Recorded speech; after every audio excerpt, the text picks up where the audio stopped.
Hello and welcome to the Great Keto Bake Off. I hope you enjoy my video. Don't forget to like or comment. I'm happy for any feedback. Thank you and enjoy! Hi, I'm Jenny. A bit awkward. We always like the awkwardness. Why does it feel so much more alien to talk to a camera than it does to a human being? Yeah, anyway, I'm on the keto diet right now.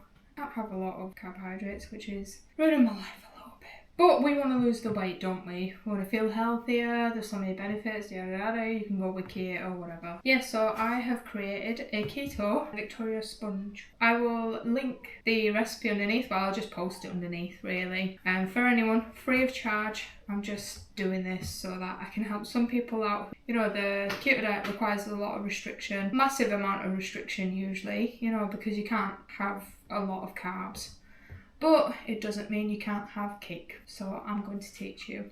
This video will be broken up in sections: the ingredients, method, what you need, and then building the freaking sponge, which is the best part, isn't it? Come on, let's be honest. The best part is building and then eating, because that's all we want to do. We had cake actually yesterday from the cook, because I currently do like a little bit of carb cycling, so now and again just throw a bit of carbs in there and then you drop the weight. Anyway, so keto Victoria sponge. You may have to buy some stuff off of Amazon. I found that I had to buy the erythritol and the oat fibre. You need oat fibre. Oat fibre just gives it that fluffiness that it needs, you know, because when I've had gluten-free stuff in the past, or, you know, something that's not really flour, I find it's like grainy, and that's what I was trying to avoid, is the graininess. You don't want that. That is just like coconut flour is just grainy. You know, you don't need that. So let's start with the sponge. I think that's the biggest thing. We need to get the oven on. We need to get the wet and the dry ingredients. You'll need 2 bowls for this, because you'll slowly add them together. You need to mix the dry and then the wet. I know it's a bit overfast. That's the way it goes when you want a good cake. So yeah, let's meet me back here, and then we will have dry and wet, or wet and dry. I don't know which order. Just a quick reminder, make sure you put all your egg whites in a separate bowl, because they will require whisking. Hey, so this is all the dry. That's what I've used. I will attach any links via Amazon. You probably don't need 500 grams of oat fibre, but I just buy in bulk because I tend to bake quite a lot.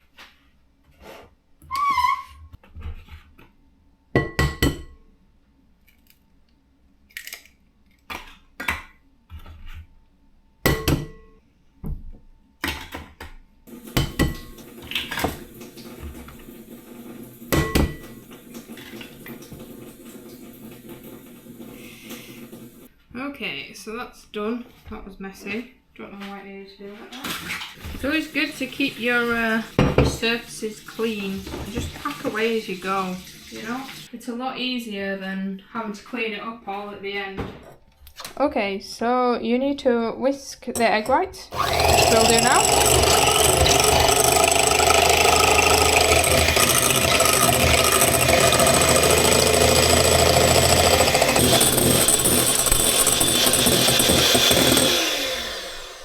So it should hold its shape when it's done. So next things next is we will have to mix our dry and mix our wet, put our wet into our dry, and then add the egg yolks after. So let's crack on with that now. Okay, so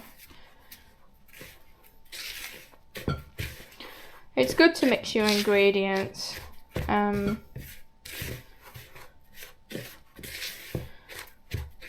So this is what your dry should look like.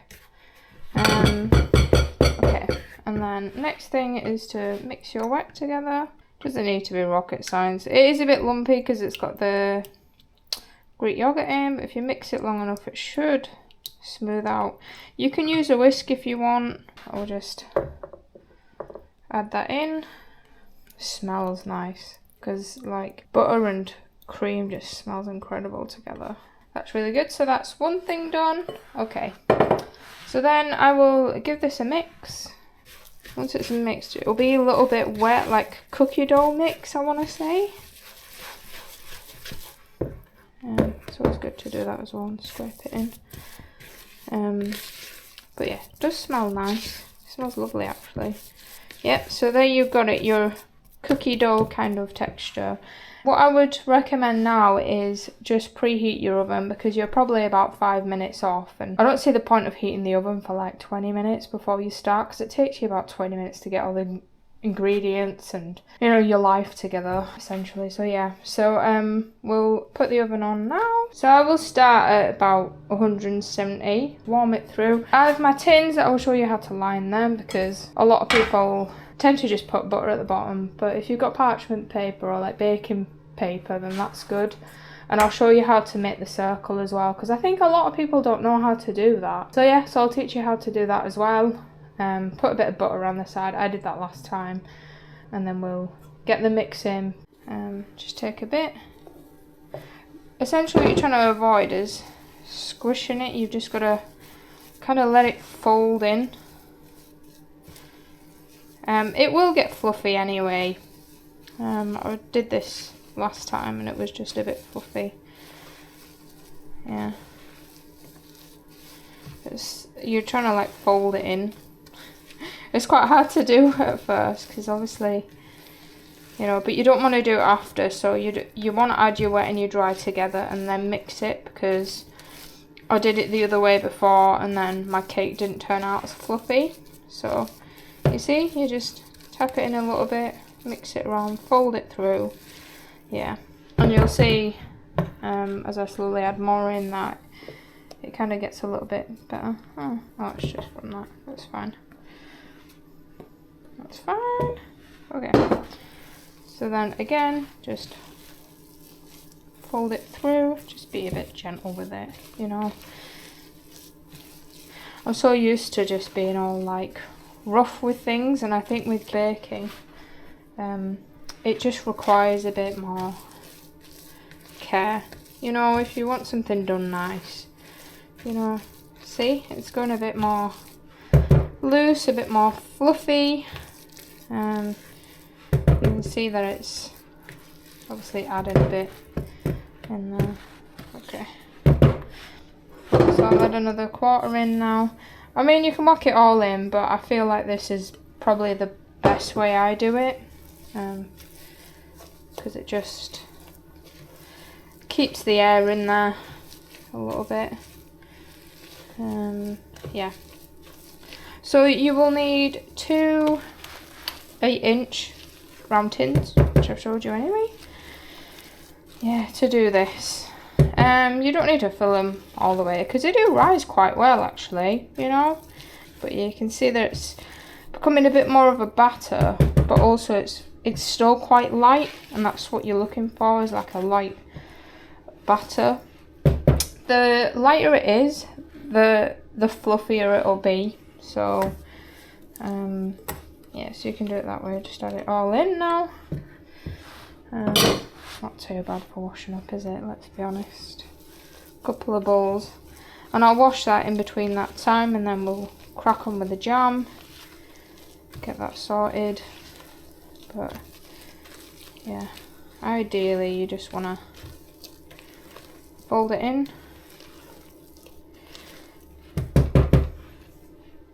There we go. So that's your batter. That's already sorted. I know it's a lot of ingredients, but it makes a really nice batter, so it is worth getting everything. I have used AI in the past to kind of find an alternative. I think it's good sometimes, but sometimes AI doesn't work out the measurements right. So if you do use AI for recipes, just bear that in mind. Yeah. Okay, so next part is lining our tins. Hey, I'm back. So next part is lining your trays. I just use the butter, whatever I've had left over, and just go around the edges. There's no fancy way to do this. I mean, if you're a bit of a person that doesn't like the butter, like touching the butter, then that's fine, but just put a tiny bit in the middle. I mean, your hands will just warm it up and move it around anyway, so this is all I do. It's only there to get the sponge out, so whatever's left is left. I don't mind that. So okay, so next thing is lining the bottom of your tins. So what I do is I usually go to like there, and I'll work it out. So I'll go like here-ish. You are going to have waste, but you can't really avoid that. Oops. And then all I do is I fold it in half. Essentially fold it a bit like, you know those fortune tellers you used to have? Sort of similar to that. You're kind of, yeah, folding it. Fold it into that.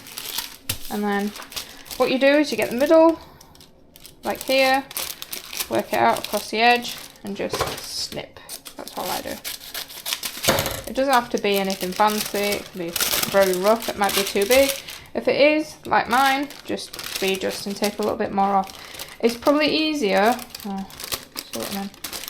Probably easier to cut off a little bit at a time. I might just cut a little bit more actually.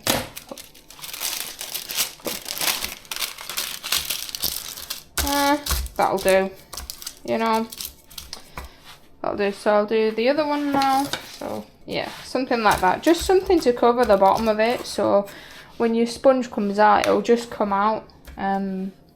Yeah, so that's ideal. So that's it done, that's it layered, ready for the oven. I've turned the oven down now to 160 degrees because that's what it'll cook at. So let's get our batter in here, and then we will start with the jam, because the jam takes time to cool, and I'll show you what you need. It's 3 ingredients. You can probably get most of it from Tesco. Okay, so here we go. We have our batter. Try and make it half and half as much as you can. I know some people weigh it out, but who's got time for that, eh? I'm a northerner. Just get it in there, you know.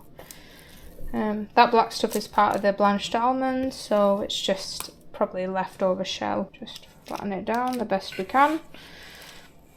So it's like batter, it might be a bit harder, but it will rise. Well, it's got to rise, you know. Seems like we've got a lot more in here. I used to be a chef, but I was never good at pastry. It wasn't my forte. I don't think chefing in general was. Like, I enjoy it, but I haven't got the passion that probably most chefs had, and that's why I got away from it, you know. And now I work in IT, so yeah. So that looks about right. Try and keep it off the edges, so it's yeah. Okay, so we will stick that in the oven now. Hey, I'm back. We have raspberries here.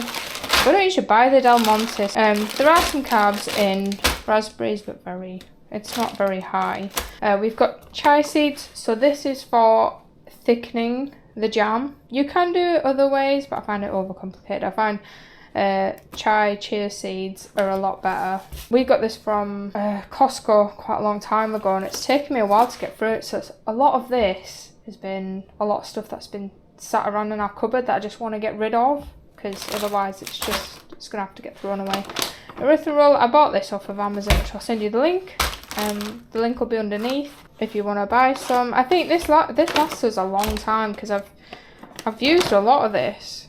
Yeah, but it's good. You don't need a lot. I think with this jam, it's personal preference. You can add a bit of vanilla bean extract if you want. I will add just the tiniest bit in. But I am going to add vanilla into my cream anyway, so you don't want it to be overpowering. And there is vanilla in the sponge as well, so you want that sort of raspberry to come through. The thing you can do is add lemon juice in for a bit more of a tangy raspberries, but I find raspberries quite tangy anyway.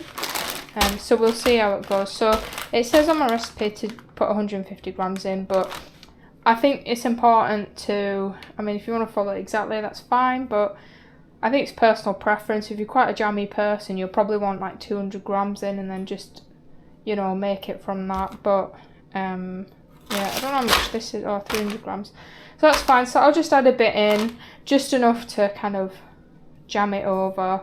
I think about two of these massive spoons is what I worked out as how much jam we needed on that. And because you've got to remember, you're only cooking an 8-inch cake. Well, your 8-inch sponge, so it doesn't need a lot anyway. So yeah, so we'll get this started. So So we will heat that up. We need some scissors for this. Oh, they do look nice though. They look really fresh. Okay, so I will just add about this much in. Yeah, so probably about half the packet. Yeah, probably about 150 grams. Could you get this fruit for free? Not really. Not really. I mean, that's some good stuff anyway. So we'll just wait for that to heat up. And then it should turn a bit more mushy. So if you don't have a zester, because you're not a posh bastard basically. I'm not a posh bastard. I used to have a zester, but quite a long time ago when I was doing chefing. So a grate is just fine. So you can just do this. As long as you're not going into the white, you're fine, because that's when it starts getting a bit bitter. So yeah, so I'm just adding a bit into that. This is just all extra stuff. I won't really put this in the recipe because I don't think you need it. You know, it's just personal preference with that. So we can hear that's going now for it. So yeah, I did have a spatula somewhere that I washed. Oh, it's here. It's here. Cool. Okay, I just washed it. I like use it. Everyone has like the same tool that they use, you know, again and again, and I just love this. It's just easy going. So yeah, melting it. You can add some lemon juice, like I said. I've taken out just in case. I won't add the vanilla extract until these are a bit softer. Yeah, so you can add water to it as well if you want it to cook faster, but I find with water sometimes it can make it a bit less, you know, you want that tang, don't you? I just added a bit of lemon juice in there. We'll add the erythritol once it's like cooked. So yeah, so I'll let that cook down for now, and I'll show you what to do in the next part. I just picked some berries from our garden, so I've just gave them a wash, so I'm going to throw them in, keep the original recipe, but I don't know, I just thought I'd add a few extra bits, so I'll throw that in now. Get them cooking as well. So it'll be like a raspberry, and I'm not sure if they're blackberries or if they're like, but there's something called barberries. They're quite cool as well, but yeah, these will break down. A lot of water came out the frozen raspberries anyway, which is always good. So yeah, so just crush that, leave that in there to crush down. Ideally you want it to like break down a bit, because you're obviously spreading it, so it's good to let it boil, squish down gently of course, because you don't want to cover yourself and stuff. But the more it ends a bit more jammy, the better really. So yeah, so I'll keep doing this. Oh, it's starting to look really nice, that. So this is quite a lot of jam. So what we'll do is, me and my partner will probably use some of this jam on like maybe some keto bread or something. Yeah, so just boil away, let it boil, break down. So I've just added 30 grams of erythritol in there, just for flavour. It's always good to taste it first to see if you need anything else in there. So I'll just grab a spoon. Okay, I'm back with a spoon. Here we go. Let's taste this. So it's time to add the chia seeds in. Chia seeds, I'm pretty sure I say chia seeds, but I don't know if that's right. I should really Google this. That would have been good. So I'm just going to add that in there and then take it off the heat. Add that in there. It'll thicken up. It looks quite a lot, but you want it to thicken quite a lot, and the chia seeds do that. They tend to thicken stuff. So that is the jam done. I will check the cake now and let you know how it goes.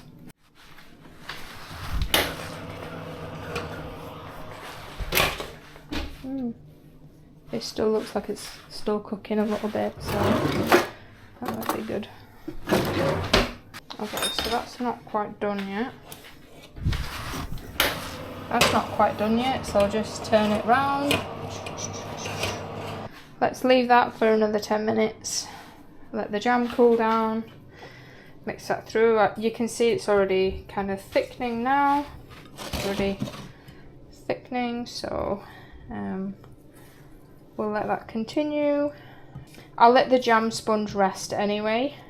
You can make the cream now if you want to. It's up to you. So now time for the cream. So we're just going to whisk this until it's fluffy.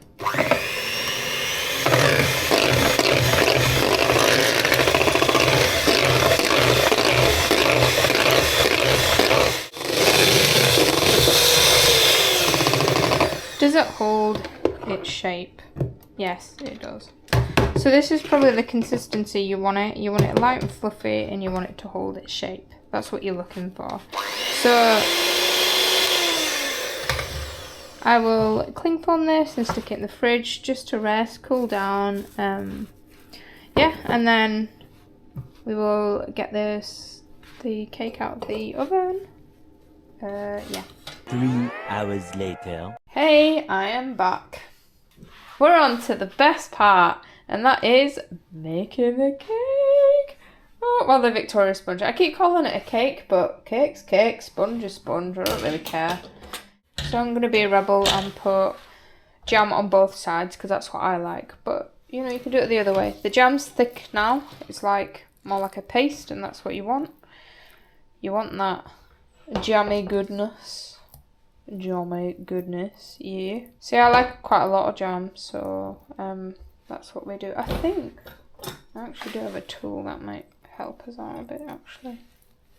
I think it's because it's still a bit lumpy, is why it doesn't go very well. But you know, it's not about perfection, is it? It's about enjoying it, you know. I think that's too much. Let's throw some in there. Spread it out more evenly. Cool. So now we're gonna do the other part. So we're just gonna add a bit of cream on there. It's fluffy and it's set. This is all I do. I just add a bit on and then mix it around. It will come out the sides, but don't worry about it. I mean, you want it to feel homemade, so I'm gonna put that on there. Oh yeah, look at that. Lovely. Lovely. Lovely.